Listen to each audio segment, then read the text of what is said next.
The boy and the girl were neighbors. Every day the boy would peek through a tiny hole just to steal a glance at the girl he had a crush on. The girl had two sisters.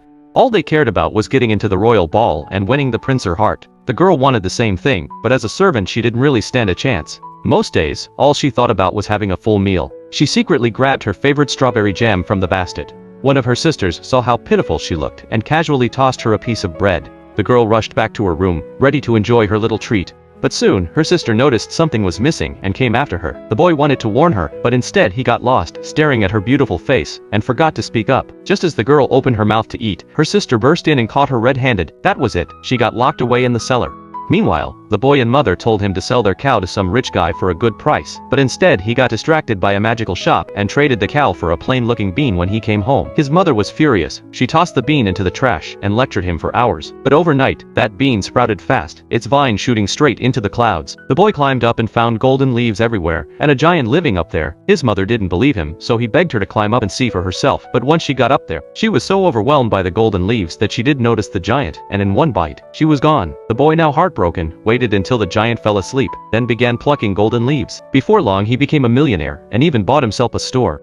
Meanwhile, the girl and two sisters dressed up in their finest gowns and headed off to the royal ball. On the way, a plump woman heard the girl crying and revealed herself as a fairy through tears. The girl said, "If only I had a beautiful dress and fancy glass heels, I could make the prince fall in love with me." The fairy granted her wish, but warned to be home by midnight, or the magic will disappear, and so will your gown. That night, she arrived at the ball in a carriage, dazzling the crowd. Her playful dancing caught the prince's eye, and for the rest of the night he never left her side. But when the clock struck 12, she tried to leave, only for the prince to rip her dress, leaving her humiliated in front of everyone. At midnight, she lost not just her gown, but also one of her glass slippers. The prince announced, "Whoever fits this shoe will be my queen."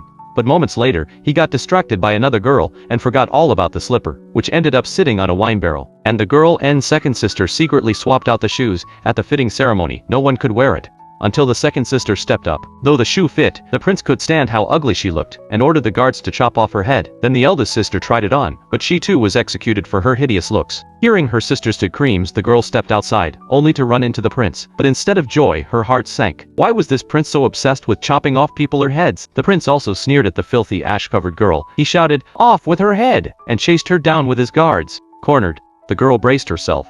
But just as the sword came down, the fairy appeared again. He asked, "So, what are your wish now?" Through tears the girl said, "I don't want new clothes. I don't want the prince. All I want is someone who truly cares about me." The fairy snapped his fingers, turned the prince and his guards into frogs, and brought the girl to the boy at jam shop. And from then on, the boy and the girl lived happily ever after.